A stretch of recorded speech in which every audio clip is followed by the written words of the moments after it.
tassa.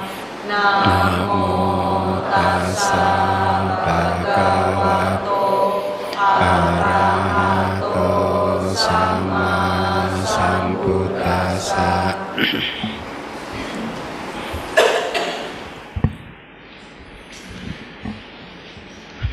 Baik, para umat sekalian, mulai malam hari ini kita akan belajar, akan membahas bab kedua dari kitab Abhidhamma Sanggaha, ya. Di bab lalu kita sudah belajar tentang kesadaran. Nanti di bab ini kita akan belajar tentang faktor-faktor mental atau bahasa palinya cetasika.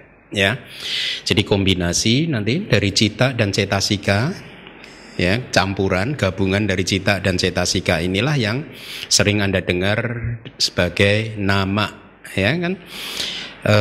Apa yang kita sebut sebagai makhluk hidup, sebagai Anda, saya, itu sesungguhnya adalah proses nama dan rupa, yaitu batin dan jasmani. Nah, sekarang Anda mulai memahami nama dengan baik lagi nih, bahwa ternyata nama batin itu adalah gabungan dari cita dan cetasika. Ya, di bab lalu saya harap Anda masih ingat karakteristik dari cita apa? Wisaya wijanana lakanang citang, artinya karakteristik dari cita itu adalah mengenali adanya objek. Tetapi seperti yang sering kali saya sampaikan, mengenali itu dalam pengertian yang sangat minimal sekali. Cita hanya tahu ada objek, tetapi dia tidak mengerti, tidak tahu objek itu namanya apa, warnanya apa, bentuknya seperti apa, tidak. Dia hanyalah satu proses kognisi terhadap objek yang paling sederhana, ya. Jadi kalau Anda saat ini mendengar suara saya, itu yang terlibat tidak hanya kesadaran telinga saja, tetapi yang terlibat adalah kesadaran telinga plus cetasika juga.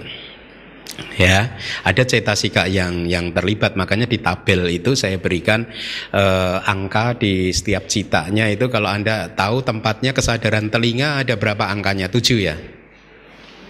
Berapa? Angka-angka tersebut adalah angka tentang cetasika yang bisa terlibat, artinya yang muncul bersama dengan cita. Angka maksimal, tidak harus sejumlah itu, tetapi maksimal angkanya seperti itu. Jadi sekarang Anda tahu yang disebut nama atau batin adalah cita plus cetasika. Karakteristik dari cita hanyalah mengenali objek, satu proses kognisi yang paling sederhana. Untuk bisa sampai ke kognisi yang sempurna seperti yang kita alami di dalam kehidupan sehari-hari pada saat kita melihat, mendengar, dan berpikir dan lain sebagainya, maka pada saat itu cita muncul bersama-sama dengan cetasika yang akan kita pelajari di dalam semester ini. Nah, saya akan sedikit mengulang kembali pelajaran semester lalu. Karakteristik dari cita itu sama, di 4 tingkatan itu sama, artinya 4 tingkatan cita. Kita mengenal 4 tingkatan cita itu apa saja? Kama wacara cita, rupa wacara cita, arupa wacara cita, dan lokutra cita, kan? Di semua 4 tingkatan ini karakteristiknya cita itu sama. Ya, nanti pada saat belajar cetasika kadang ada di tingkatan tertentu karakteristik tertentu tidak bisa ditemukan. Ya, tapi khusus untuk cita karakteristiknya sama. Mau kama wacara cita ataupun yang tertinggi lokutra cita, karakteristiknya sama. Nah, fungsi dari cita. Jadi begini, kita semester ini akan mulai mempelajari mendefinisikan dhamma, mendefinisikan cita dan juga atau cetasika dengan menggunakan 4 alat untuk mendefinisikannya, ya. Yaitu apa? Yang pertama karakteristiknya. Kemudian kita akan juga mempelajari fungsi dari setiap cetasika. Kemudian kita juga akan mempelajari yang ketiga adalah manifestasi, perwujudannya, ya. Bagaimana cetasika tertentu itu tampak pada saat kita bermeditasi, itu tampaknya seperti apa gitu. Kemudian yang keempat adalah sebab terdekat dari kemunculannya yang bisa membuat cetasika atau cita tertentu muncul. Itu sebab terdekatnya apa. Nah, berkaitan dengan cita, fungsi dari cita adalah pubanggama rasang. Fungsinya adalah pubanggama. Pubanggama itu artinya apa? Pemimpin, pelopor. Sering kan Anda mendengar di dalam Dhammapada, pikiran adalah pelopor, begitu ya kira-kira ya. Sesungguhnya bukan pikiran yang menjadi pelopor, tetapi cita yang menjadi pelopor. Ya, jadi itu adalah fungsinya. Pubanggama itu artinya mendahului, berada di depan. Artinya apa? Dia menjadi pelopor, menjadi pemimpin dari semua aktivitas nama, aktivitas cita dan cetasika. Ya, nanti Anda akan tahu bahwa cetasika itu adalah faktor mental yang tergantung, kemunculannya bergantung atau tergantung kepada cita. Jadi itu adalah fungsi dari cita sebagai pemimpin, ya, sebagai pelopor, berada di depan atau mendahului cetasika. Jadi misalkan pada saat indera mata Anda bertemu dengan objek mata saya, maka yang menjadi pelopor adalah kesadaran mata, cita, ya. Cetasika nanti akan bergantung kepada kesadaran mata tersebut untuk melakukan proses kognisi, sehingga akhirnya muncul kesadaran mata, kesadaran menerima, dan seterusnya. Itu nanti detailnya di bab keempat kita akan belajar hal tersebut. Jadi fungsi ini yang juga harus Anda pahami, bahwa cita adalah pelopor, pubanggama, ya.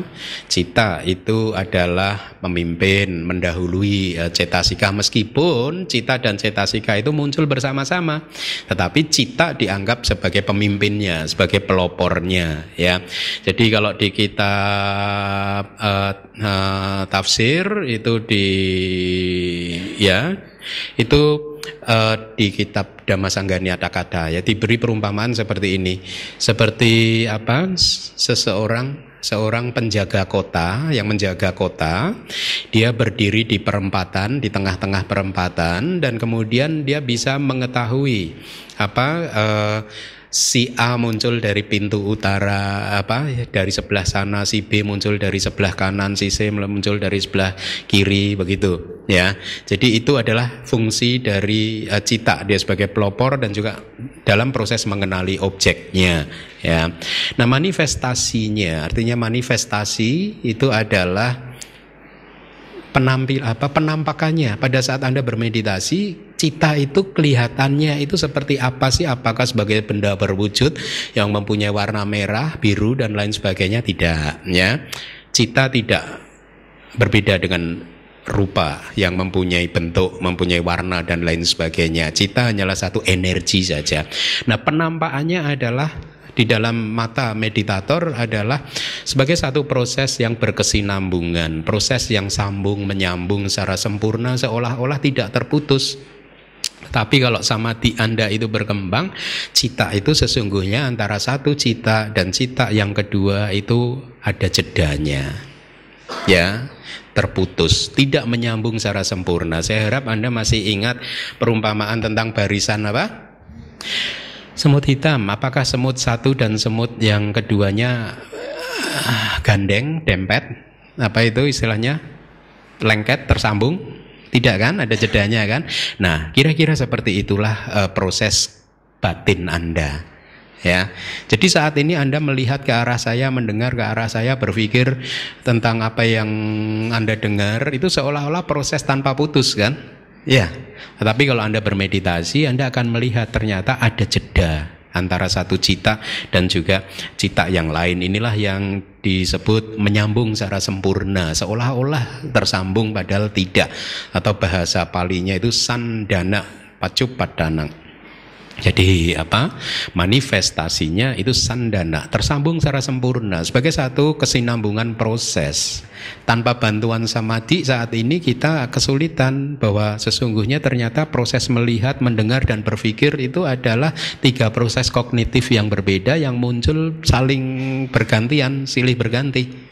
Ya, nah itu adalah manifestasinya. Sebab terdekatnya adalah nama rupa padatana.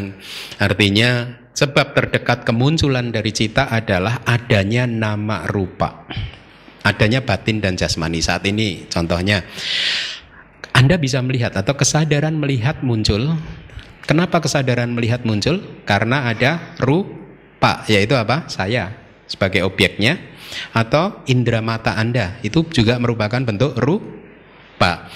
Nah, nanti kalau di bab 7, bab 8 Anda akan lebih bisa mengurai lebih dalam lagi. Proses melihat terjadi karena ada cetasika-cetasika tertentu, yaitu nama, ya, bagian dari nama yang menjadi kondisi atau penyebab munculnya proses melihat atau proses mendengar dan seterusnya. Nah, di makhluk yang mempunyai 5 agregat, nah saya tekankan di sini makhluk yang mempunyai 5 agregat. Artinya apa? Berarti ada makhluk yang mempunyai 4 agregat saja. Ada juga makhluk yang hanya terdiri dari 1 agregat, ya, masih ingat ya.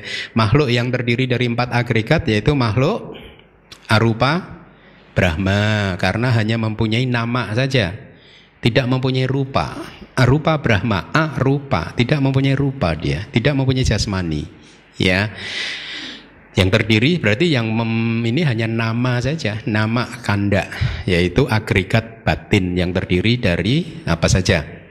Perasaan, agregat perasaan, agregat persepsi, agregat formasi batin, dan juga agregat kesadaran. Ya, saya harap Anda ingat nama kanda itu apa saja? Wedana kanda, sanya kanda, sangkara kanda, winyana kan, itu 4, ya. Nah, di makhluk yang hanya mempunyai 4 agregat seperti itu, maka penyebab kemunculannya bukan nama rupa lagi, karena rupanya kan tidak ada. Berarti penyebab kemunculannya hanya nama saja, bukan nama dan rupa, ya.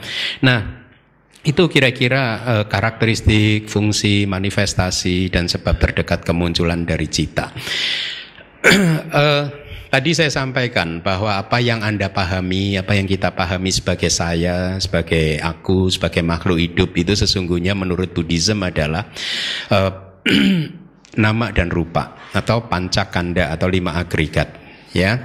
Nama kanda adalah cita plus cetasika, ya.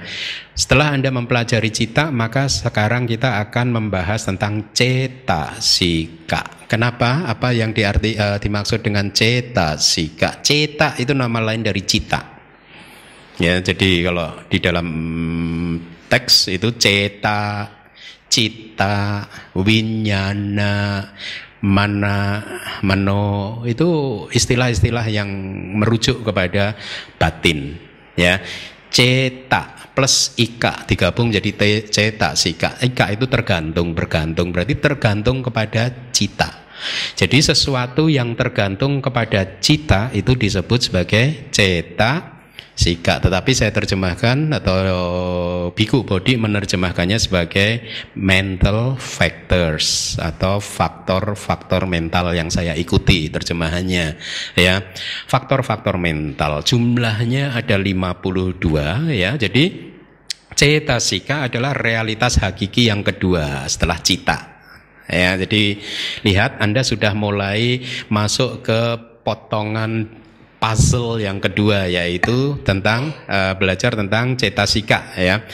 Jadi cetasika adalah realitas hakiki yang bergantung kepada cita. Jadi artinya cetasika sesungguhnya tidak bisa muncul sendirian, ya. Dia harus menunggu cita, harus bergantung kepada cita. Tetapi sebaliknya cita bisa muncul tanpa cetasika tertentu. Ya, misalkan pada saat ini cetasika dosa, kemarahan tidak muncul di batin kita, tapi citanya muncul, kan? Nah, itu kira-kira seperti itu. Jadi inilah mengapa tadi di awal cita dikatakan sebagai pelopor. Nah, tadi dikatakan juga bahwa karakteristik dari cita adalah mengenali objek yang dalam proses kognisi yang paling sederhana, ya. Jadi sering diibaratkan oleh guru-guru di Myanmar mengatakan bahwa cita itu seperti air mineral, air bening begitu, tidak ada warnanya. Nah, menjadi berwarna, menjadi merah, hijau, kuning dan lain sebagainya karena cita bercampur dengan cetasika, ya. Jadi yang mewarnai cita itu adalah cetasika, ya. Tetapi percampurannya itu sedemikian rupa sehingga orang biasa atau kita pun kalau tidak ditunjukkan atau diajarkan oleh Buddha dan guru-guru kita tidak tahu bahwa sesungguhnya cita dan cetasika itu adalah dua realitas hakiki yang berbeda. Ya, karena Buddha mengajarkan kepada kita, guru kita mengajarkan kepada kita, menuntun untuk melihat melalui meditasi kita, maka akhirnya kita bisa mengerti bahwa cita dan cetasika adalah fenomena yang berbeda. Seperti halnya minuman ini. Minuman ini terdiri dari banyak hal kan? Air yang tidak berwarna, kemudian dengan buah yang berwarna seperti ini. Seolah-olah bercampur sedemikian sempurnanya sehingga sulit sekali buat kita untuk memisahkan air dan warna buahnya. Mudah nggak sih memisahkan ini? Sulit kan? Nah, demikian pula dengan cita dan cetasika bercampur sedemikian sempurnanya. Ya, kalau di dalam kitab komentar saya harap Anda masih ingat, bahkan para guru Atthakatha, guru kitab komentar mengatakan Buddha telah melakukan satu pekerjaan yang sangat sulit untuk dilakukan. Bahkan dikatakan seandainya Anda mengambil air di dalam lautan, di dalam ember ya, padahal air lautan itu kan terdiri atau berasal dari air dari berbagai sungai kan ya. Nah, kemudian Anda ambil dalam tempayan, dalam ember, kemudian Anda pisah-pisahkan bahwa air yang ini berasal dari sungai A, air yang itu berasal dari sungai B gitu. Dan dikatakan oleh para guru Atthakatha bahkan memisahkan cita dan cetasika masih lebih sulit daripada memisahkan air tadi. Ya, jadi sedemikian sulitnya. Untung saja Buddha mengajarkannya kepada kita sehingga kita bisa tahu ya. Nah, cetasika akhirnya kita tahu adalah yang mewarnai cita, artinya apa? Yang menyempurnakan proses kognisi. Proses kognisi itu proses mengenali objeknya, proses memahami objek, proses bereaksi terhadap objek, yaitu proses kognisi menjadi sempurna karena adanya bantuan dari cetasika atau faktor-faktor batin ya. Nah, faktor batin yang terlibat nanti akan muncul untuk menjalankan fungsinya sendiri-sendiri juga. Makanya di chart yang ini yang saya harap Anda sudah mendapatkannya ada angka-angkanya kan ya. Nah, angka-angka ini adalah angka cetasika yang kemungkinan terlibat. Tidak harus semuanya terlibat sesuai angka itu, tetapi itu adalah probabilitasnya. Jumlah cetasika yang bisa terlibat di dalam loba mula cita yang pertama, loba mula cita yang kedua, dan seterusnya. Dengan bantuan cetasika, maka proses mengenali objek, bereaksi terhadap objek menjadi sempurna. Ya. Cita dikatakan sebagai pelopor, tetapi cita selalu muncul juga bersama dengan cetasika ya. Jadi kalau misalkan di dalam teks kita berbicara tentang dosa mula cita ya, maka yang harus Anda pahami bahwa dosa mula cita itu bukanlah cita dosa mula saja sekarang. Kalau bab 1 ya memang seperti itu. Tetapi pada saat Anda sudah menyelesaikan bab 2, pada saat kita belajar dosa mula cita, maka sesungguhnya kita belajar tentang dosa mula cita itu sendiri bersama dengan 20 cetasika yang bisa terlibat atau 22 cetasika yang bisa terlibat ya. Jadi di dalam kitab tafsir diberikan perumpamaan atau dengan saya adopsi menjadi ke dalam contoh modern. Kalau dikatakan bahwa presiden datang, ya, presiden datang ke DBS, kira-kira presiden datang itu sendirian atau bersama dengan pengikutnya? Bersama-sama dengan pengikutnya, kira-kira seperti itu. Jadi kalau kita berbicara tentang loba mula cita, maka kita tidak berbicara tentang cita saja, tetapi kita juga berbicara plus pengikut-pengikutnya, yaitu cetasika yang akan kita pelajari ya. Jadi presidennya adalah siapa? Cita, pengikutnya adalah tapi cetasika aman karena nggak mungkin di reshuffle sama cita. Nggak ada reshuffle dalam hubungan cita dan cetasika. Ini presidennya. Baik, jadi itu informasi awal yang saya ingin Anda pahami. Kemudian mari kita lihat cetasika, faktor-faktor mental. Kita akan seperti biasa baca dari Abhidhamma Sanggahanya. Mohon dibaca yang bahasa Indonesianya.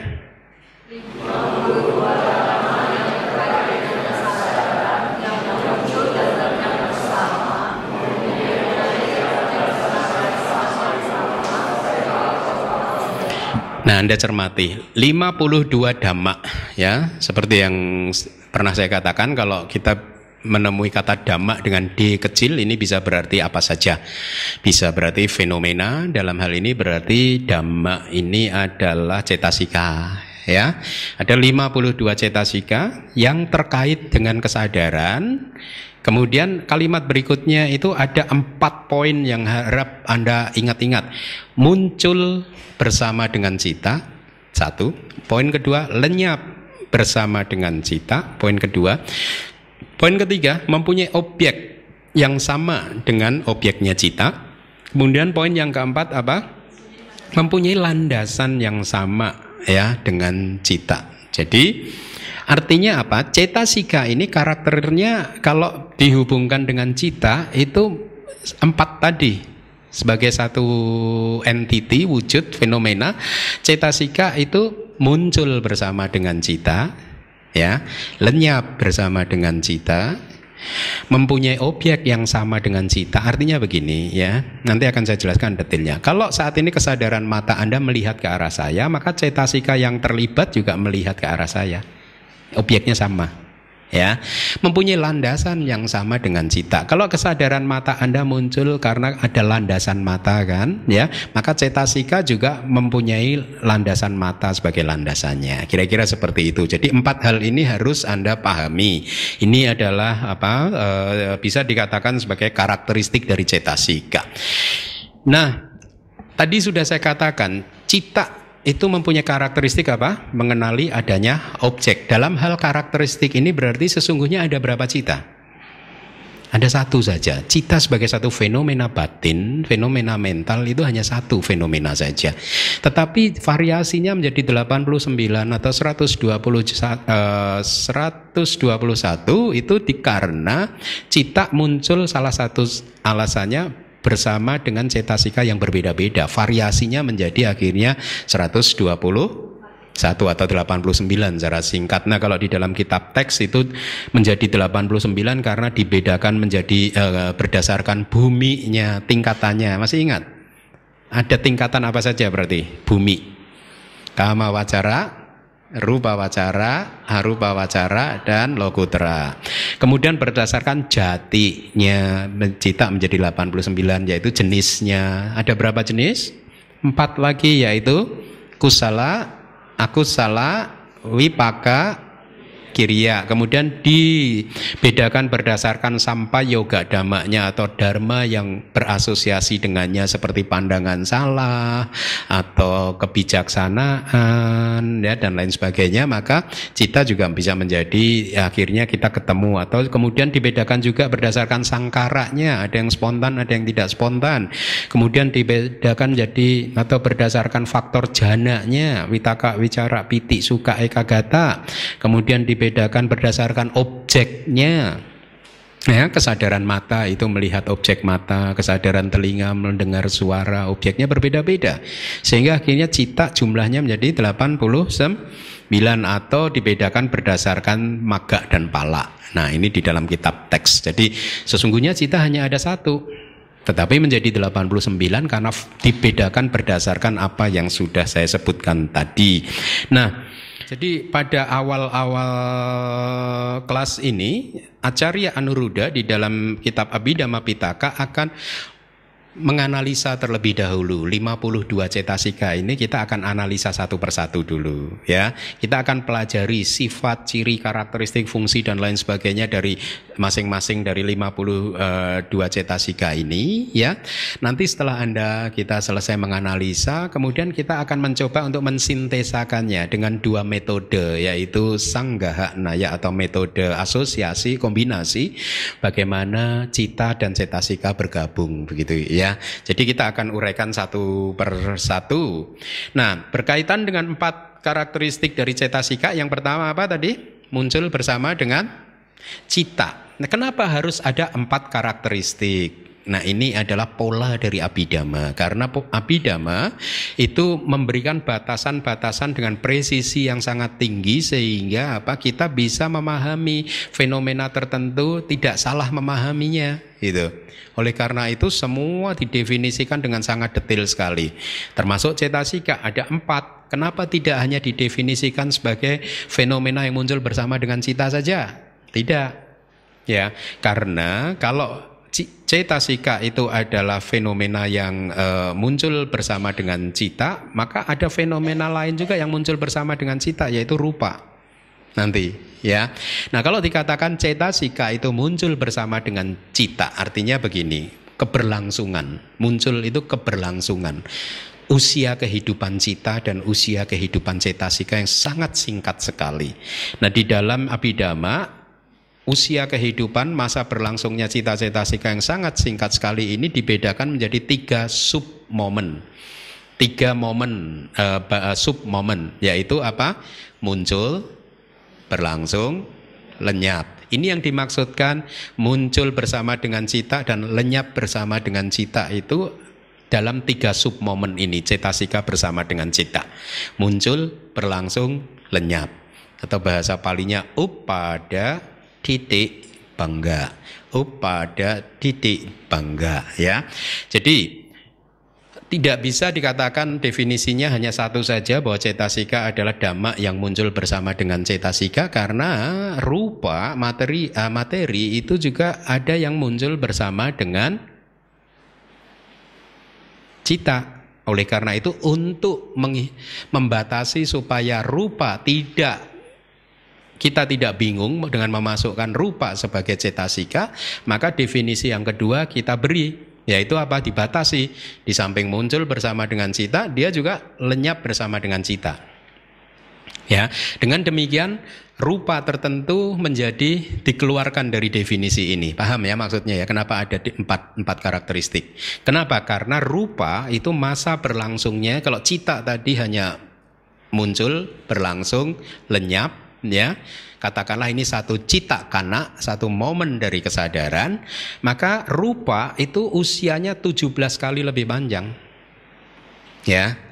Kalau cita itu hanya satu momen saja, satu cita kana, rupa itu 17 cita kana. Lebih panjang. Sehingga untuk membatasi rupa tidak masuk dalam definisi sebagai cetasika, definisi yang kedua kita berikan, dia harus lenyap bersama dengan cita. Paham ya? Nah, karakteristik yang ketiga apa? Mempunyai objek yang sama dengan cita. Kan tadi saya katakan kan, kalau citanya melihat ke arah saya, maka cetasika juga objeknya juga saya, sama. Nah, sekarang kalau hanya 2 definisi tadi saja, muncul bersama dengan cita dan lenyap bersama dengan cita, ada 2 materi, 2 rupa tertentu yang juga muncul dan lenyap bersama dengan cita, yaitu yang disebut sebagai isyarat ucapan. Ya, seperti ini. Saya berkata A, B, C, D, atau saya berceramah seperti ini muncul terus isyarat ucapan. Ya. Paci winyati, isyarat ucapan, sehingga dengan kata-kata ini Anda paham apa yang saya pikirkan, kan begitu? Jadi apa yang saya pikirkan supaya sampai kepada Anda, saya menggunakan satu isyarat tertentu yang berupa suara ini loh. Ya, saya memanggil, misalkan mengatakan Abhidhamma, cita, cetasika. Nah, ini isyarat-isyarat ucapan. Nah, dikatakan bahwa isyarat ucapan ini juga rentang usianya, keberlangsungannya juga sama dengan cita, muncul dan juga lenyap barengan. Nah, supaya 2 hal ini, isyarat ucapan dan juga isyarat kayak winyati. Kayak winyati itu isyarat tubuh ini. Misalkan saya punya pikiran untuk memanggil Anda, misalkan memanggil Pak Aris, ya, pikiran saya. Supaya Pak Aris tahu bahwa saya memanggil dia, apa yang harus saya sampaikan? Saya harus menggunakan isyarat tubuh. Sehingga dia paham bahwa saya memanggil dia. Ya, jadi ini media dari batin pikiran untuk berkomunikasi dengan dunia luar dengan menggunakan suara atau dengan menggunakan gerakan tubuh. Keduanya bukan satu bentuk nama atau batin. Isyarat ucapan dan isyarat tubuh adalah satu bentuk rupa, materi, ya. Nah, usianya juga seperti itu, muncul dan lenyap bersama dengan cita. Nah, supaya dia tidak dimasukkan ke dalam kategori sebagai cetasika, maka karakteristik atau definisi yang ketiga diberikan, yaitu mempunyai objek yang sama dengan cita. Kenapa? Karena suara tidak mempunyai objek. Yang bisa mempunyai objek adalah nama atau batin, cita dan cetasika. Rupa tidak bisa mengambil objek. Materi tidak bisa mengambil objek. Kenapa? Dikatakan karena materi itu sendiri sesungguhnya adalah objek. Dia tidak bisa mengambil objek, tidak bisa memulai satu proses kognisi terhadap objek, ya. Jadi definisi yang ketiga diberikan. Dengan demikian akhirnya sekarang udah jelas nih. Oh, yang dimaksud cetasika itu adalah fenomena yang muncul bersama cita, lenyap bersama cita, dan mengambil objek sama seperti yang diambil oleh cita. Nah, definisi yang keempat sebenarnya tidak dalam keperluan untuk mengeksklud atau mengeluarkan apapun, ya, tapi hanya untuk menambah pemahaman kita supaya lebih akurat lagi. Cetasika adalah fenomena mental yang mempunyai landasan yang sama dengan cita. Jadi kalau proses kognisi melalui pintu mata, maka cita dan cetasika landasannya adalah landasan mata. Kalau proses kognisi mendengar suara, maka cita dan cetasika memanfaatkan landasan telinga Anda untuk muncul, ya. Jadi itu pun kalau landasan ini berlaku hanya di alam kehidupan atau di makhluk yang mempunyai materi, kan. Kalau di rupa Brahma, arupa Brahma, makhluk yang tanpa materi, cita mereka muncul tidak memerlukan landasan. Kenapa? Karena mereka tidak mempunyai rupa. Landasan itu satu bentuk rupa, satu bentuk materi, ya. Jadi di alam arupa Brahma, para Brahma yang tidak mempunyai tubuh jasmani, cita mereka muncul tanpa harus bergantung kepada landasan, ya. Nah, jadi dengan demikian saya harap Anda mendapatkan informasi yang cukup tentang apa itu cetasika, ya. Nanti di bab ke-6 sangat menarik sekali Abhidhamma pada saat berbicara tentang landasan, ya. Landasan itu adalah tempat di mana cita dan cetasika itu bergantung muncul, ya. Kalau seseorang tidak mempunyai landasan mata, maka dia tidak bisa melihat. Mau yang dikatakan rohnya apapun, ya dia nggak akan bisa melihat. Kalau tidak ada aku, jiwa, roh, diri yang bisa melihat tanpa landasan mata. Kalau tidak ada landasan telinga juga nggak ada siapapun, sesakti apapun bisa mendengar. Nggak bisa, ya. Jadi lihatlah seperti yang minggu lalu saya katakan bahwa semua proses kehidupan ini hanyalah proses alamiah pada saat korek api bergesekan dengan kotak korek api, batang landasan bergesekan dengan objeknya masing-masing, maka muncul kesadaran yang bergantung kepada landasan tersebut. Jadi begitu pemahaman Anda. Dengan demikian Anda mulai bisa meraba-raba, oh itu yang dimaksud dengan anatta, ya. Anatta, tidak ada diri yang melihat, tidak ada diri yang berpikir, tidak ada diri yang mendengar, dan seterusnya. Nah, mari kita lihat di dalam teks apa yang kita bisa dapatkan dari kitab tafsirnya. 4 karakteristik dari asosiasi cita dan cetasika itu tadi yang sudah saya uraikan, itu disebut sebagai 4 karakteristik asosiasi cita dan cetasika, ya. Apa tadi? Muncul bersama dengan cita, lenyap bersama dengan cita, mempunyai objek yang sama dengan cita, kemudian ya, bagus. Nah, berikutnya cetasika yang berjumlah 52 itu dibagi menjadi 3 kelompok besar, ya. Di dalam tabel 21 itu Anda lihat ada 3 kelompok besar. Kelompok yang pertama adalah faktor-faktor mental umum atau anya semana cetasika, jumlahnya ada 13. Ya, nanti kita akan belajar ini semua. Kemudian kelompok yang kedua adalah faktor mental tidak baik, akusala cetasika, jumlahnya ada 14. Kelompok yang ketiga adalah faktor-faktor mental yang indah atau sobena cetasika, jumlahnya ada 25 ya. Jadi Anda lihat itu, faktor-faktor mental yang umum ini agak netral ya. Disebut sebagai umum karena dia bisa muncul di kesadaran akusala, bisa juga muncul di kesadaran kusala. Jadi kayak netral, dia kayak berdiri di tengah-tengah seperti ini ya. Kalau akusala cetasika, dia hanya muncul bersama dengan akusala cita. Dia tidak bisa muncul bersama dengan sobana cita. Jadi dia kayak ekstrim kirinya, katakanlah begitu. Kemudian sobana cetasika, dia hanya bisa muncul dengan sobana cita saja, kesadaran yang indah saja. Dia tidak akan bisa muncul dengan kesadaran akusala.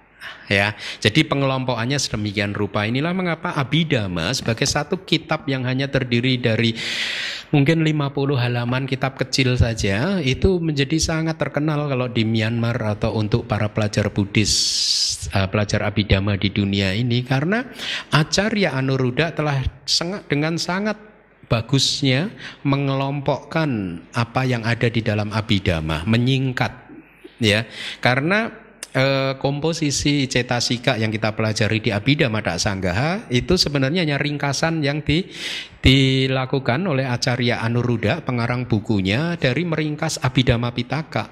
Di dalam Dhammasanggani Vibhanga, cetasika tidak diuraikan dengan urutan-urutan yang semudah seperti yang kita temui di dalam Abhidhamma Sanggaha ya.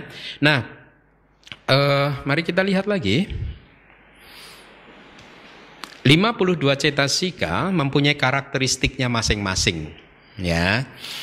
Karakteristik individual yang sering saya katakan sebawa lakana ya. Jadi masing-masing dari 52 mempunyai karakteristik juga 52, masing-masing mempunyai karakteristiknya sendiri. Seperti yang contoh yang saya katakan, kalau Anda sudah paham 52 kelereng dengan warna yang berbeda, maka Anda akan mudah mengenalinya kan? Ini kelereng dengan berwarna merah, hijau, biru, dan lain sebagainya. Nah, 52 cetasika juga seperti itu. Kemudian sebagian dari mereka itu berasosiasi dengan pasti, niyata, ya, dan yang lain tidak pasti. Ini nanti di bagian akhir dari buku atau bab kedua ini. Jadi ada cetasika tertentu, ya, dia katakanlah loba cetasika, dia pasti pada saat loba mula cita muncul, loba cetasika pasti muncul. Tetapi ada cetasika tertentu yang tidak pasti, artinya tidak harus muncul. Ya, misalkan kecemburuan. Kecemburuan itu isa, itu adalah cetasika yang berasal dari kelompok dosa cetasika, kelompok kebencian. Jadi kecemburuan ini tidak harus muncul, tidak selalu muncul pada saat dosa mula cita muncul. Nah, kira-kira seperti itu ya. Tapi nanti di bagian akhir kita akan bicara detail tentang hal seperti ini. Nah, mari kita lihat. Jadi dari faktor-faktor mental umum yang tadi jumlahnya 13 dibagi menjadi dua kelompok di tabel 21. Lihat dua kelompok, sub kelompok, yaitu yang satu universal. Ya, Anda lihat. Kemudian kelompok yang kedua pakinaka, sesekali, ya. Nanti Anda akan paham apa arti dari istilah-istilah tersebut. Nah, disebut sebagai sabba cita sadarana, muncul bersama dengan cita atau universal, ya. Artinya apa? Ketujuh cetasika ini selalu muncul bersama dengan setiap cita. Maka disebut sebagai universal. Dia selalu muncul dalam cita apapun, selalu ada 7 ini. Ya, dari angka-angka yang saya berikan di tabel yang lainnya 19, 21, selalu 7 yang ini ketemu, Anda temukan, ya. Karena 7 cetasika ini adalah 7 faktor mental yang membentuk satu pondasi buat cita dan cetasika untuk mengkognisi objek, untuk mengenali objek. Tanpa 7 cetasika ini, maka proses kognisi mengenali objek tidak bisa muncul, tidak terjadi. Ya, nah ketujuh dari cetasika yang disebut universal ini yang akan kita pelajari malam hari ini. Mari kita baca bersama-sama di layar yang berwarna kuning. 1.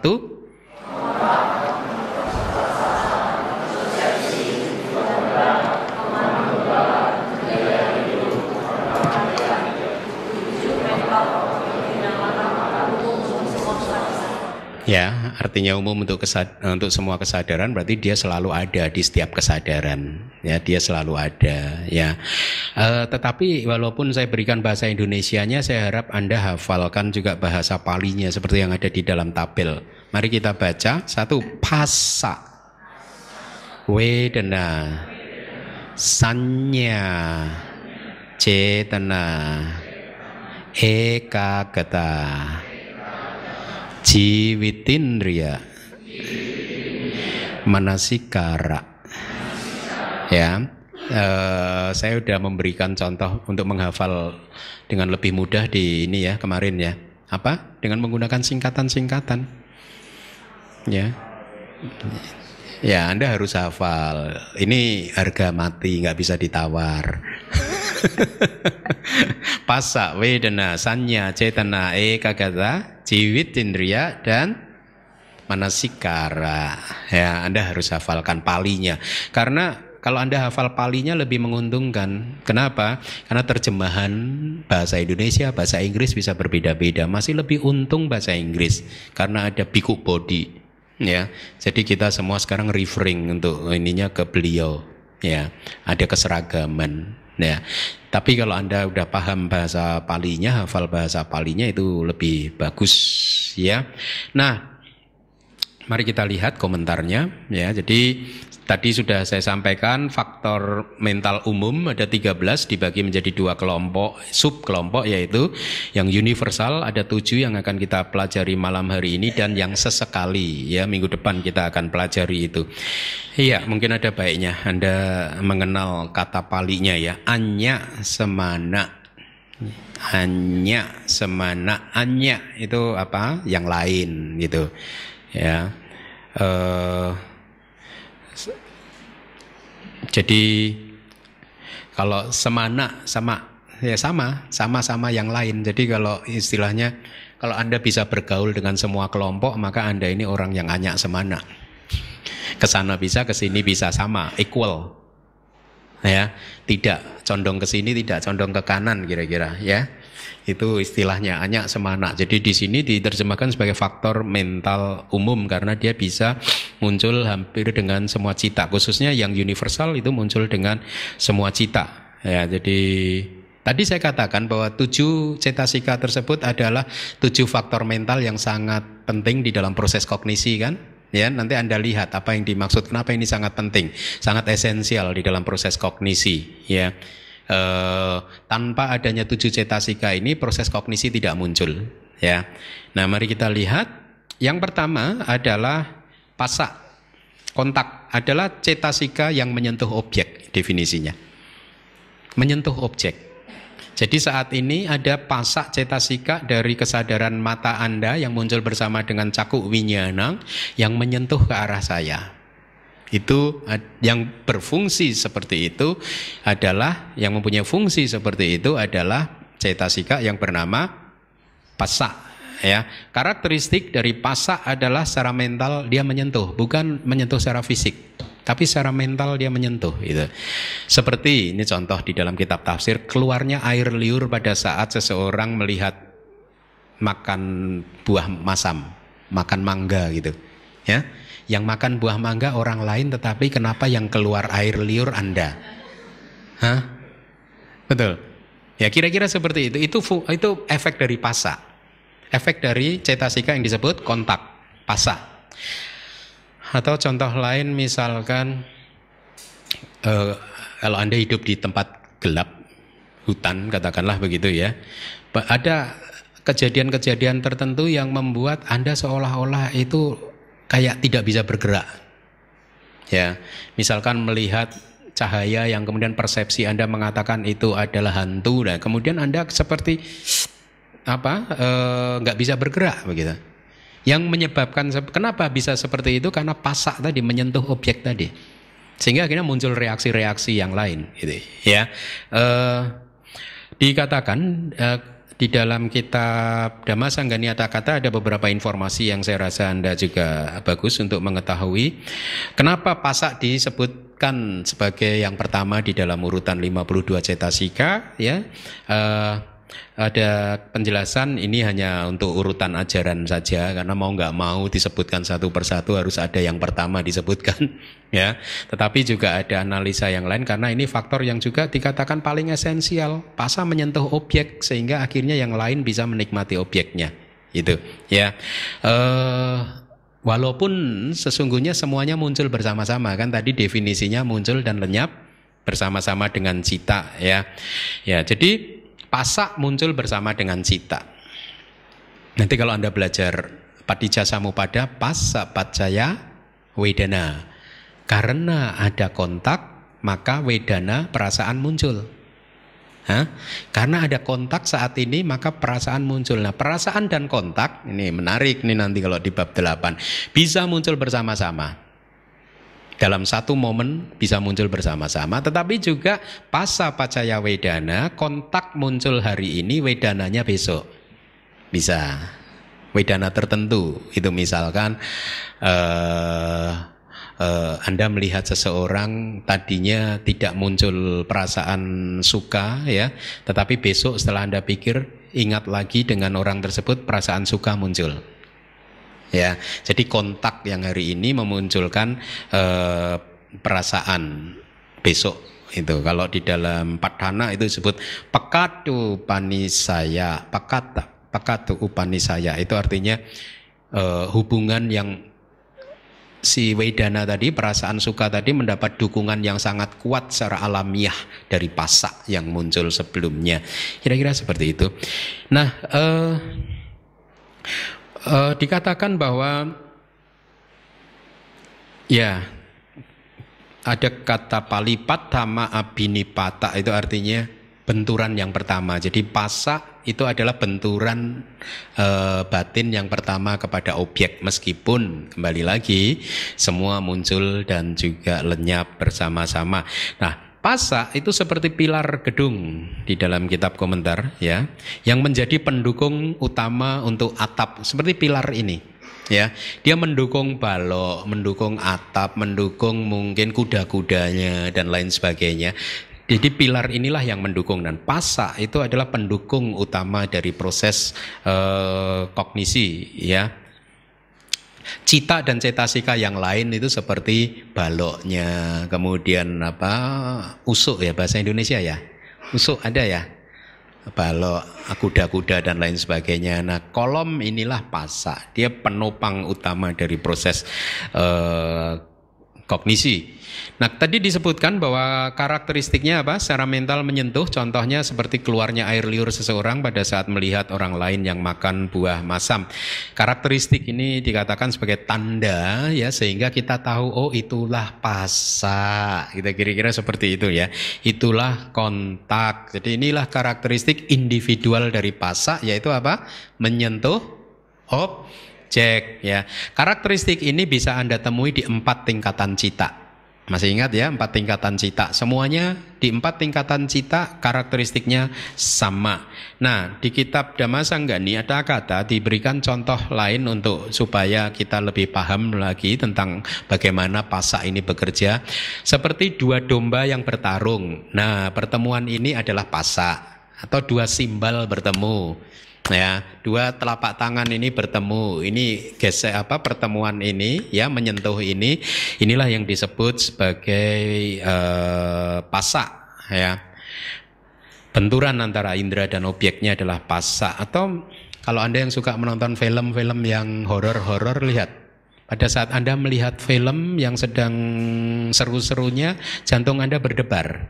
Nah, ini efek dari pasa, ya. Anda tidak terlibat langsung, tapi jantungnya berdebar juga. Seperti tadi, yang makan mangga orang lain, yang keluar liur Anda. Ya, ada kontak secara mental, ya. Nah, fungsinya kita lihat apa tuh? Menyebabkan terjadinya benturan antara objek dan kesadaran, ya. Jadi ini adalah fungsi. Dia hanya muncul, tentu saja hanya muncul di 5 pintu indera saja yang seperti indera mata, telinga, hidung, lidah, dan tubuh. Kalau di indera batin, ya, fungsi ini tidak muncul. Karena indera batin tidak menangkap objek yang bersifat material, dia hanya muncul dari memori masa lalu, angan-angan dan lain sebagainya kan. Seperti misalkan Anda mengingat-ingat apa yang tadi terjadi tadi pagi, itu semuanya proses muncul di indera batin Anda, di hati Anda. Ya, jadi tidak ada fungsi pasak yang membentur objek seperti pada saat ini kesadaran mata Anda membentur saya sebagai objek mata Anda, atau kesadaran telinga Anda membentur suara saya. Ya, fungsi itu tidak ditemukan pada pintu batin. Ya, kemudian manifestasinya adalah bersatunya kesadaran, landasan dan objek. Ya, jadi ini penting. Bersatunya kesadaran, cita, landasan, juga objek. Pertemuan persatuan dari tiga inilah yang disebut passa. Tinang sanggati passa, passo. Ya, kalau di dalam sutta itu bahasanya seperti ini. Cakunca, paticca, rupeca, caku winyanang upajati. Cakunca, paticca, rupeca. Bergantung kepada caku, mata, dan juga rupa, objek dari mata, maka caku winyanang upajati, kesadaran mata muncul. Tinang sanggati passo, ya, bersatunya ketiga hal tadi, yaitu apa? Mata, objek mata, dan kesadaran mata, inilah passa. Ya. Tetapi Anda jangan mengartikannya bahwa passa ini hanyalah istilah untuk bersatunya tiga ini saja. Tapi Anda lebih memahaminya sebagai tiga ini bisa bersatu karena passa melakukan fungsinya. Ya, begitu ya. Kemudian tadi sampai manifestasi ya. Jadi perwujudannya di dalam meditasi Anda. Ya, kalau Anda bermeditasi Anda akan melihat perwujudan dari passa seperti itu ya. Efeknya tadi saya katakan di dalam paticca samuppada dari passa akan memunculkan perasaan. Kemudian kita lihat sebab terdekat dari kemunculan passa adalah objek yang berada di dalam jangkauan landasan. Saat ini Anda tidak bisa melihat orang yang duduk di belakang Anda, padahal orang di belakang Anda itu objek mata loh. Kenapa Anda tidak bisa melihat? Karena berada di luar jangkauan landasan mata Anda, ya. Kenapa kita tidak bisa mendengar Pak Satpam yang sedang berbicara di pos Satpam sana? Mereka sedang berbicara mungkin atas suara mobil yang lalu lalang. Kenapa kita tidak bisa mendengarnya?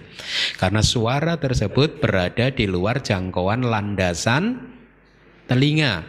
Jadi sebab kemunculan passa adalah harus ada objek yang masuk dalam jangkauan landasan tertentu, ya, paham ya? Nah, objek yang di luar jangkauan tidak akan bisa membuat passa tidak bisa melakukan fungsinya, ya. Kedua, vedana, perasaan.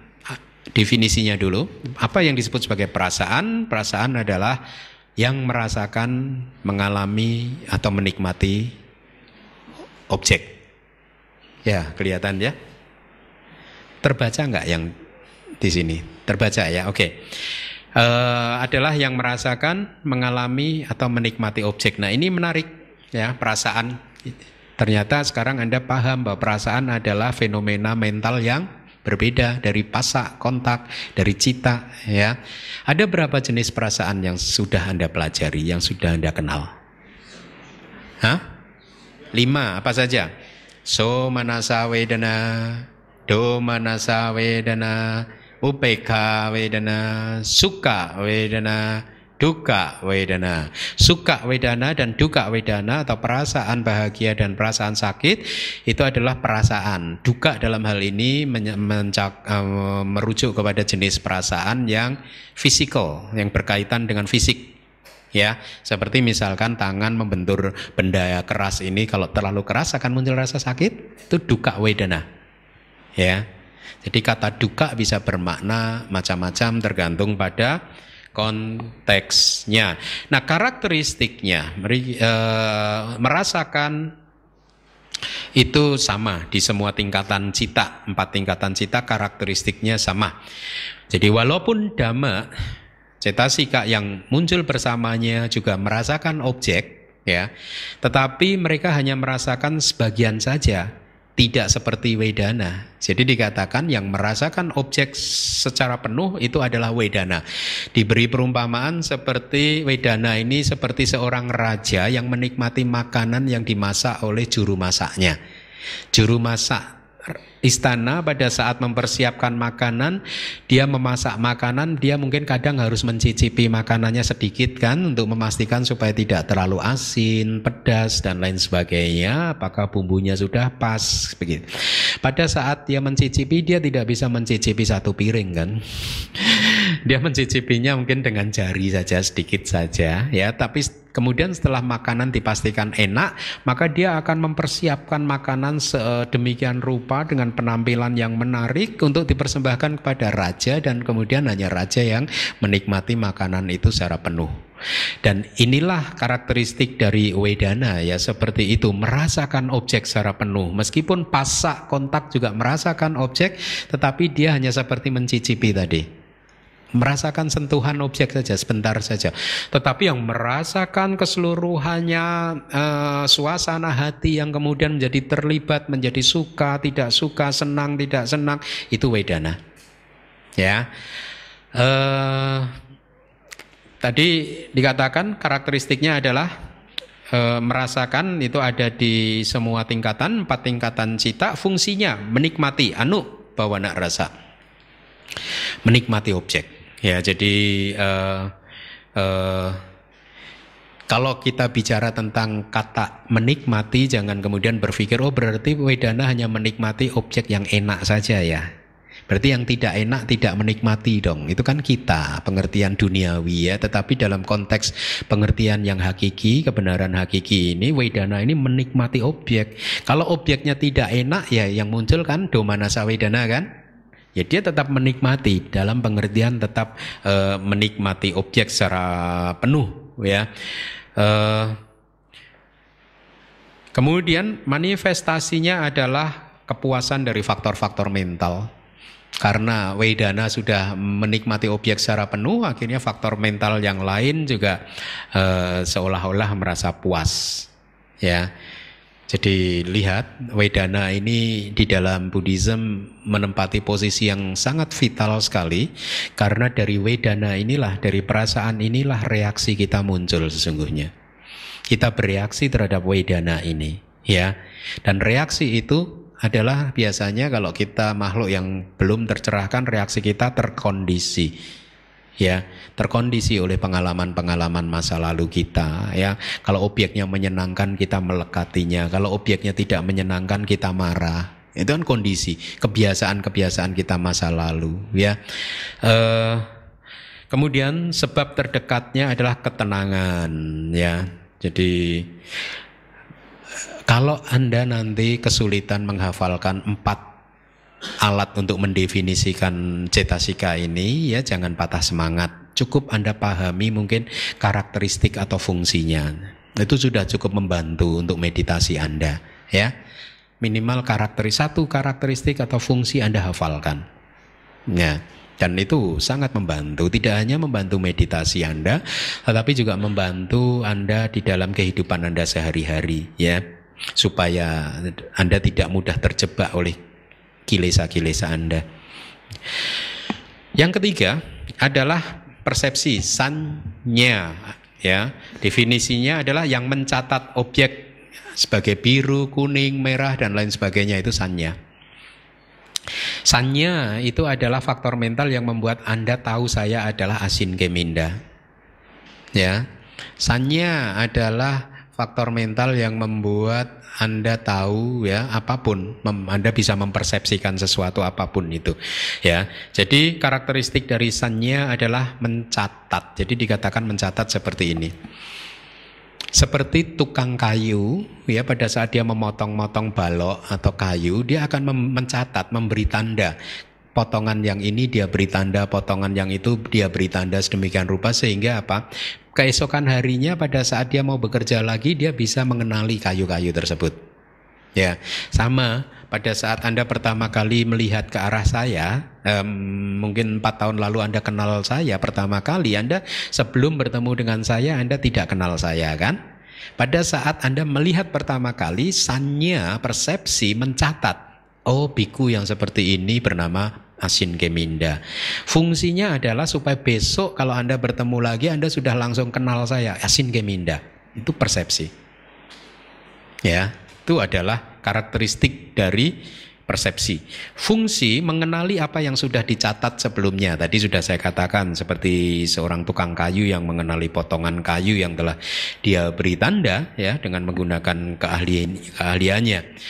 Jadi di kitab komentar yang lain juga ada contoh seperti ini. Jadi seseorang bisa mengenali orang lain karena dia sudah mencatat ada tanda khusus, misalkan memakai kacamata seperti ini, atau di dahinya ada titik hitam, ada tanda-tanda khusus. Nah, itu fungsi dari persepsi. Ya, fungsi ini supaya apa? Bisa dikenali di belakang hari. Ya. Kemudian yang ketiga adalah manifestasi dari persepsi adalah kecenderungan atau tendensi abhiniwesa karana. Seperti kecenderungan saja, artinya begini. Kalau Anda sudah mempersepsikan sesuatu sebagai tidak baik, maka pada saat besok Anda bertemu dengan objek-objek yang seperti itu, mirip dengan itu, atau bahkan persis ya, katakanlah begini. Kalau Anda sudah memberi tanda bahwa si A itu adalah orang yang jahat, ya, maka besok kalau Anda bertemu dengan si A, kecenderungan pikiran Anda akan menuduh dia, menghakimi dia sebagai orang, Anda anggap sebagai orang yang jahat. Seperti contoh yang sering saya pakai. Dulu pada waktu kelas 2 SD saya melihat saya agak sedikit tidak suka dengan salah satu kawan ya yang setiap hari berantem. Ya.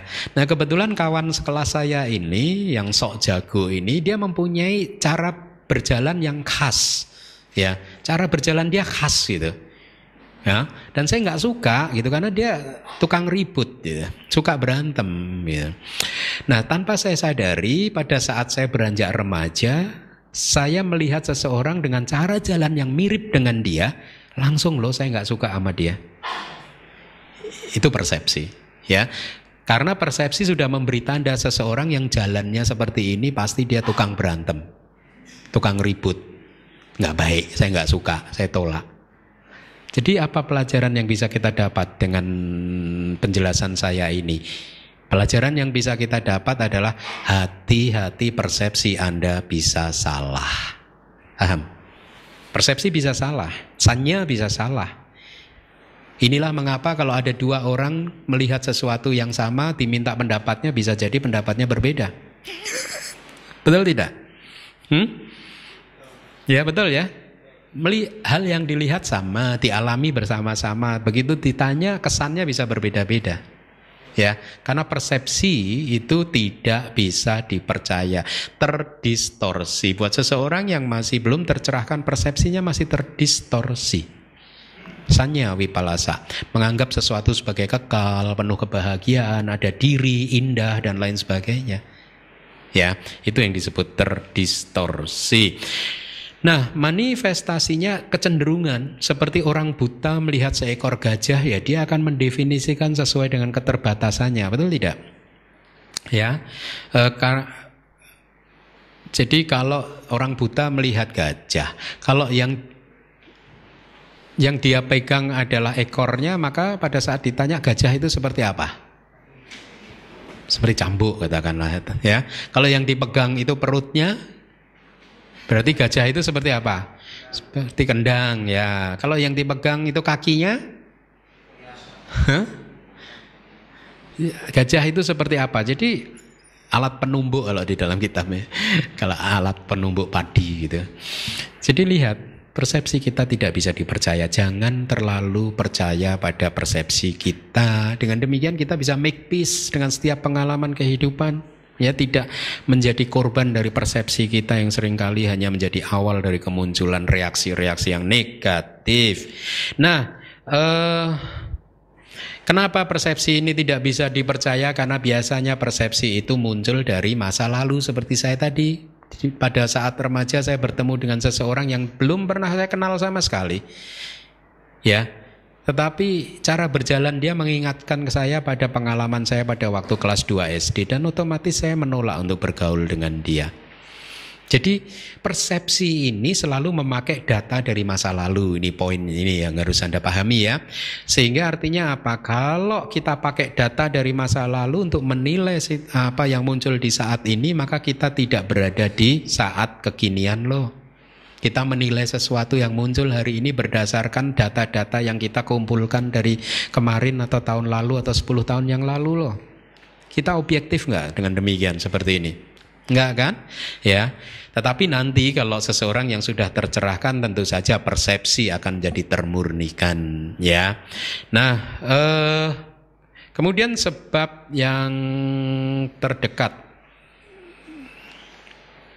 ya, karena ketidakstabilannya, ada kalimat berikutnya ya, manifestasi itu ya. Karena ketidakstabilan dari persepsi di dalam mempenetrasi objek, inilah mengapa persepsi bisa berubah-ubah. Betul tidak? Anda yang sudah punya pasangan, Anda cinta sama pasangan Anda? Hah? Cinta ya? Kok malu-malu menjawabnya? Anda tahu kan persepsi Anda terhadap pasangan aja berubah-ubah kan? Betul tidak? Ya, kenapa bisa seperti ini? Karena persepsi sanya tidak mempunyai daya yang cukup untuk mempenetrasi objek, sehingga dia tidak bisa mempersepsikan objek secara apa adanya. Ya, itu yang dimaksud tidak stabil. Sebab terdekat kemunculan persepsi adalah objek apapun yang sudah muncul, ya. Seperti rusa, di dalam kitab kita diberi contoh seperti rusa yang menganggap patungan di sawah itu sebagai manusia beneran. Itu kan persepsinya si rusa atau si burung sawah kan. Burung sawah itu kalau melihat patung di tengah sawah dia takut loh. Ya, pada saat dia mau hinggap di padi pohon-pohon tersebut, kalau patungnya itu digerakkan dia lari gitu, karena dianggap itu manusia bener. Kenapa? Persepsi si burung terdistorsi. Ya. Dia menganggap manusia beneran padahal bukan. Kita pun juga seperti itu. Persepsi kita sering membodohi kita, sering menipu kita, sering menjanjikan sesuatu yang akhirnya ternyata hanya membuat kita berada dalam situasi yang sulit. Ya, mari yang berikutnya kita lihat. Yang keempat adalah kehendak cetana, ya. Definisinya ini adalah yang berkehendak gitu. Cetana ini mengarahkan dirinya sendiri dan juga cetasika lain dan cita yang muncul bersamanya ke objek untuk menyelesaikan tugas. Nah, ini yang disebut kama. Kita kan sering bicara tentang hukum kama kan? Apa yang Anda pahami sebagai kama? Buddha mengatakan cetanahang bhikkhave kamang vadami. Para biku, yang saya sebut kama itu adalah cetana ini. Ya, jadi cetasika yang disebut cetana inilah yang disebut sebagai kama. Dia seperti seorang ketua kelas. Jadi ketua kelas itu di samping mendorong teman-teman sekelasnya untuk membaca kitab Abhidhamma seperti Anda saat ini ya, baca gitu. Tetapi dia sendiri juga membaca, mempelajarinya. Ya, dia mendorong teman-temannya untuk bekerja, dia pun sendiri juga bekerja melakukan tugas atau fungsinya sendiri-sendiri. Nah, ini fungsi dia sendiri. Karakteristik dari cetana adalah berkehendak, mempunyai niat, berkehendak untuk melakukan sesuatu, ya. Kadang kalau di dalam Paticca Samuppada cetana ini ada disebut mempunyai istilah khusus sangkara, ya. Awija pacaya sangkara. Karena ketidaktahuan maka sangkara muncul, artinya kama muncul, cetana muncul. Ya, jadi itu nama lain dari cetana. Kemudian karakternya adalah berkehendak, berniat, tetapi seperti ketua kelas tadi yang dia belajar untuk dirinya sendiri, tetapi juga mengingatkan teman-teman lain untuk juga ikut belajar. Sama, cetana juga seperti itu. Kalau cetana ini mempunyai niat untuk datang ke Dhamma Vihari, ya, maka dia juga mendorong cetasika yang lain untuk juga datang ke Dhamma Vihari. Kira-kira seperti itu, yaitu karakteristiknya. Koordinasi, dia mengkoordinasikan cita-cita yang lain supaya apa yang dia inginkan itu tercapai, ya. Dan karakteristik yang seperti itu bisa ditemui di semua 4 tingkatan cita, ya. Kemudian fungsinya adalah mengakumulasi kama, mengumpulkan kama. Itu saya rasa mudah ya. Tetapi tentu saja fungsi ini hanya berlaku pada saat cetananya muncul bersama dengan kusala cita atau akusala cita. Pada saat cetana itu muncul di wipaka cita, dia tidak berfungsi untuk mengakumulasi kama. Karena wipaka bukan kama, resultan bukan kama. Kalau dia muncul di kiriya cita, dia juga tidak berfungsi untuk mengakumulasi kama, karena kiriya itu bukan kama. Yang disebut kama hanyalah yang muncul bersama dengan kusala cita, maha kusala cita 8 dan 12 akusala cita ya. Itu adalah fungsinya. Jadi cetana ini dikatakan sangat energetik ya. Dia sangat bersemangat. Dia melakukan pekerjaannya sendiri, mendorong cetasika yang lain juga untuk melakukan pekerjaannya sesuai yang dia niatkan, dia inginkan ya. Jadi seolah-olah dia melakukan 2 kali kerja, 2 kali usaha. Maka dikatakan di dalam kitab komentar sebagai cetana yang sangat energetik ya, sangat bersemangat itu. 2 kali kerja tadi, mendorong dirinya sendiri dan juga mendorong teman-temannya atau cetasika yang muncul bersamanya dan cita yang muncul sebagai tempat dia bergantung ya. Jadi ada juga di dalam contoh seperti ini. Ada seorang tuan tanah yang membawa 55 pekerja. Angka 55 ini adalah angka simbolik yang menunjukkan kepada cetasika, dhamma-dhamma yang bisa bergabung bersama dengan cetana ya, ke kebun untuk berpanen, untuk memanen ya. Dia sendiri bekerja keras untuk memanen tanamannya ya, melipat gandakan tenaga dan usahanya sambil berkata, ayo kamu juga ambil sabit kamu, ini dipotong, ini dipanen dan lain sebagainya. Nah kira-kira cetana itu seperti itu. Saya ingin ke Dhamma Wihari, ayo kamu segera ke Dhamma Wihari Wedana. Nah, pasak kamu juga harus mari kita ke Dhamma Wihari. Dia mendorong pasak Wedana dan lain sebagainya untuk akhirnya bisa mencapai apa yang menjadi tujuan dari cetana tadi. Kemudian manifestasinya, perwujudannya mengarahkan. Di dalam meditasi tampak seperti energi batin yang mengarahkan yang lain ya.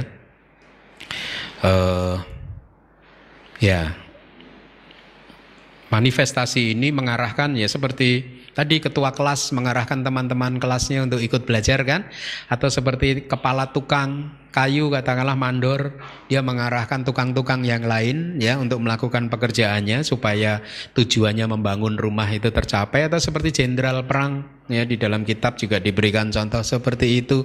Dia maju ke medan perang tetapi dia juga menyemangati pasukannya untuk terus maju di medan perang.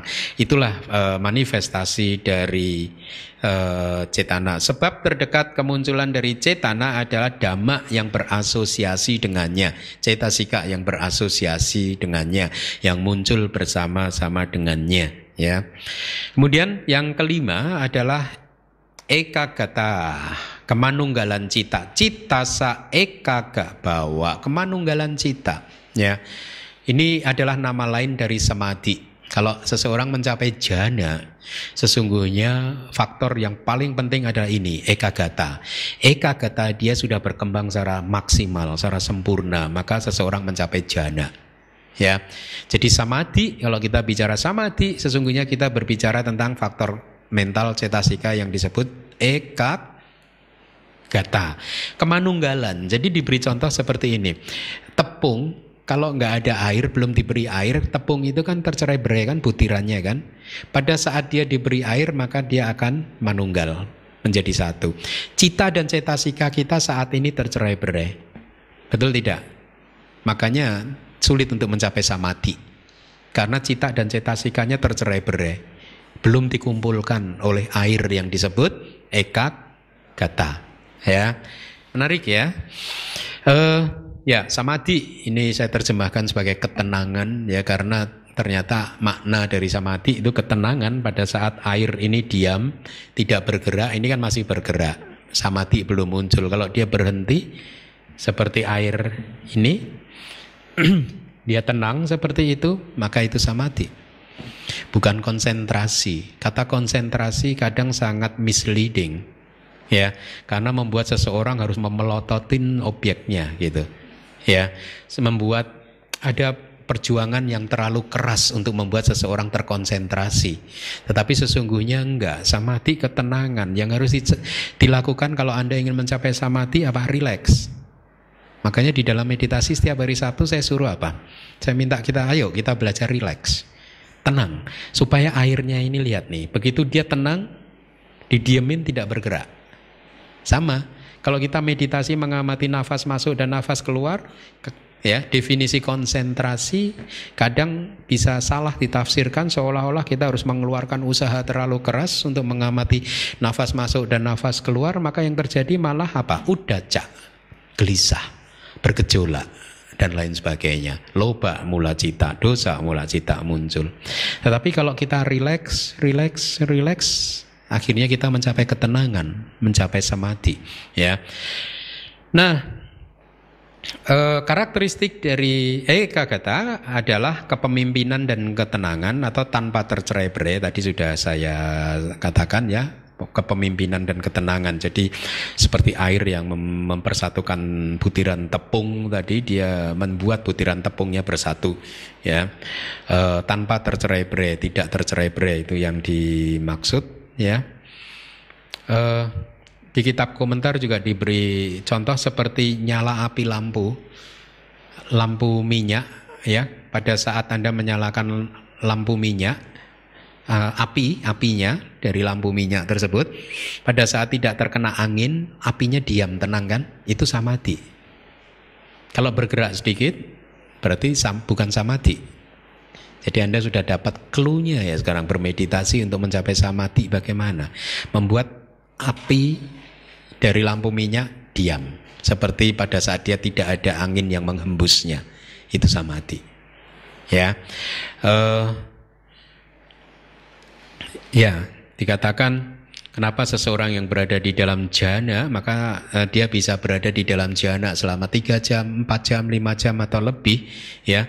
Maka pada saat itu yang terjadi sesungguhnya cita, misalkan kesadaran jhana tertentu muncul lenyap, ya, selama 4 jam, tetapi dia mengambil objek yang sama terus selama 4 jam, konsep, yaitu nimitanya, gitu, ya. Kemudian fungsinya mempersatukan dhamma yang muncul bersamanya atau cetasika yang muncul bersamanya, seperti air tadi mengadon tepung menjadi apa? Pasta, ya. Ini dari kitab tafsirnya. Jadi di dalam kitab tafsir juga ada contoh ini, seperti seorang raja yang turun ke peperangan, dia akan menenangkan pasukannya, memberi semangat tapi menenangkan pasukannya supaya tenang, ya, tidak takut, ya. Demikian pula samadhi, kira-kira seperti itu. Dia akan karena dia pemimpin kan tadi kan, akan mendorong cetasika yang lain untuk tenang. Manifestasinya adalah ketenangan atau pengetahuan, ya. Batin yang sudah tenang atau sudah mencapai samadhi, ya. Batin yang seperti ini penuh kebijaksanaan. Oleh karena itu sering dikatakan batin yang sudah mencapai samadhi bisa melihat segala sesuatu apa adanya, melihat realitas hakiki ini apa adanya. Jadi itu manifestasi dari samadhi. Kalau Anda sudah mencapai samadhi, maka lihat, Anda akan mampu melihat nama dan rupa dengan lebih jelas lagi.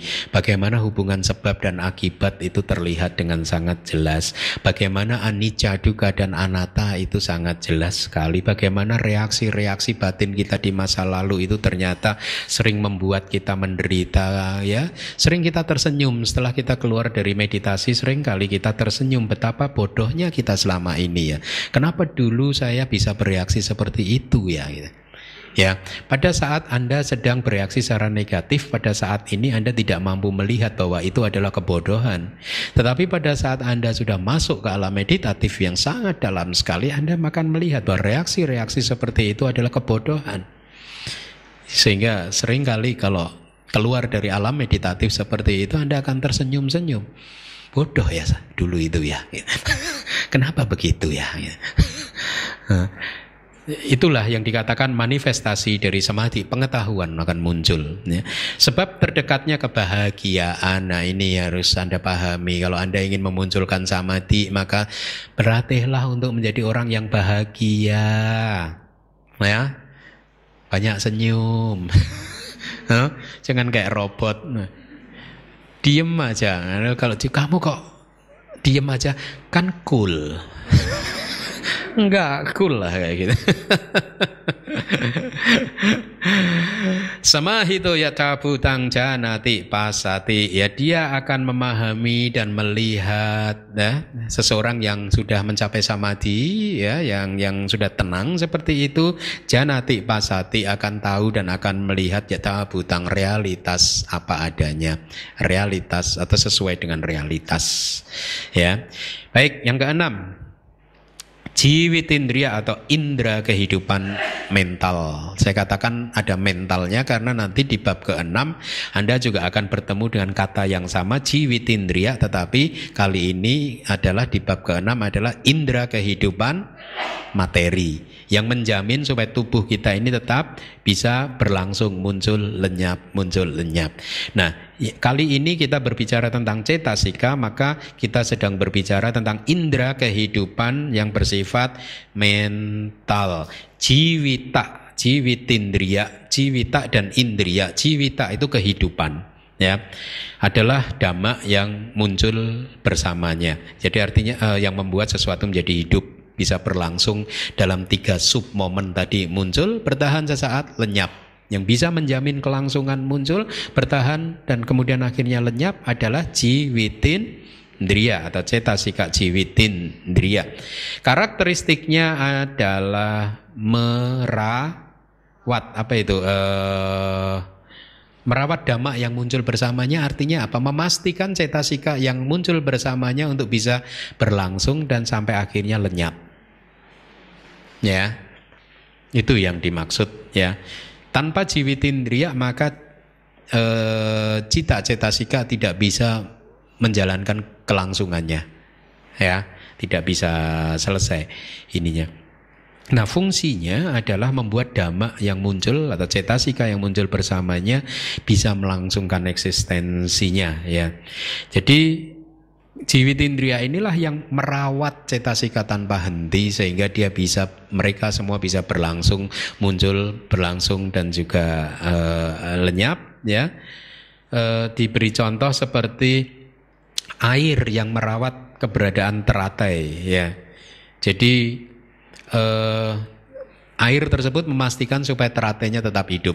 Jiwitindriya memastikan cetasika yang lain tetap hidup, muncul, berlangsung, lenyap. Ya, nah dikatakan hanya merawat saja ya, bukan menyebabkannya muncul, karena penyebab kemunculan dari cetasika adalah faktor yang lain. Pada saat cetasika sudah muncul, maka jiwitindriya akan merawat supaya dia bisa melakukan fungsinya sampai selesai. Ya, dan pada saat cetasika tertentu lenyap, jiwitindriya juga lenyap bersama-sama dengan cita. Ya. Kemudian fungsi tadi membuat dhamma yang muncul bersama bisa melangsungkan eksistensinya, ya, tadi sudah saya sampaikan, memastikan cetasika yang lain bisa bekerja dengan baik, berlangsung sampai akhir. Manifestasinya adalah menguatkan keberadaan cetasika yang muncul bersamanya supaya tetap bisa berlangsung, tetap hidup, sebab terdekat kemunculannya adalah dhamma mental atau cetasika, cita dan cetasika yang harus dia rawat. Ya. Yang terakhir manasikara, ini menarik, perhatian, ya. Saya terjemahkan sebagai perhatian. Nanti kita akan bertemu dengan cetasika yang disebut sati, ya. Saya belum tahu akan kita terjemahkan sebagai apa. Mungkin kita terjemahkan sebagai perhatian penuh untuk membedakan dengan manasikara. Ini perhatian. Sati adalah perhatian penuh, mindfulness, ya. Nah, tetapi berbeda, perhatian penuh dan perhatian berbeda, ya. Karena kalau sati, perhatian penuh, itu adalah faktor mental yang indah. Ada di nomor keberapa itu? 29. Lihat ya, ada ya? 29. Faktor mental yang indah, ya. Jadi dia bertanggung jawab pada memori, daya ingat Anda. Kalau Anda yang daya ingatnya tajam, itu artinya sati Anda bagus. Ya, tapi dalam konteks meditasi, sati tidak berkaitan dengan daya ingat, tetapi sati berkaitan dengan kehadiran batin Anda secara penuh di saat sekarang ini, gitu. Ya. Jadi tidak dicampur dengan persepsi dari masa lalu, tidak dicampur dengan obsesi akan masa depan. Batin benar-benar full berada pada detik ini, saat ini, di sini, gitu. Itu yang disebut sati dalam konteks meditasi. Ya, kalau perhatian ini bisa bercampur dengan masa lalu, ya, bisa bercampur dengan obsesi juga. Jadi tidak murni, gitu. Karakteristiknya mengarahkan dhamma yang muncul bersamanya ke objek, cita-cetasika yang muncul bersamanya ke objeknya, itu fungsi dari manasikara atau perhatian. Karakteristik fungsinya adalah mengikat cita-cetasika yang muncul bersamanya ke objek, ya. Perwujudannya berhadapan-hadapan dengan objek, seolah-olah berhadapan-hadapan dengan objek, sehingga perhatian bisa muncul, ya. Sebab terdekatnya adalah objek, ya. Ya, kemarin saya sempat melihat di kitab Dhammasanggani, manasikara terjemahannya manasemingkaro, atau berbuat melakukannya di batin. Ya, jadi di dalam kitab Dhammasanggani penjelasannya, manasikara ini atau perhatian ini yang membuat, ya,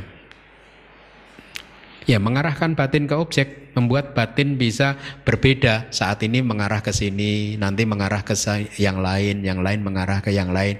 Ini adalah fungsi dari karakteristik dari manasikara atau perhatian. Seperti seolah-olah seperti kusir, kalau di dalam kitab Dhammasanggani ada kata seperti kusir, dia mengarahkan keretanya mau kemana. Gitu. Nah, perhatian ini juga yang mengarahkan cita dan cetasika ke objek mana dia menuju. Gitu. Tanpa perhatian maka batin tidak bisa mengarah ke objek, ya. Jadi dengan 7 cetasika yang sudah kita pelajari, tadi dikatakan sebagai cetasika yang universal, artinya 7 cetasika tadi muncul di 89 cita atau 121, ya. Inilah mengapa mereka diberi nama umum untuk semua cita, ya. Jadi dengan demikian maka selesailah kelas kita malam hari ini.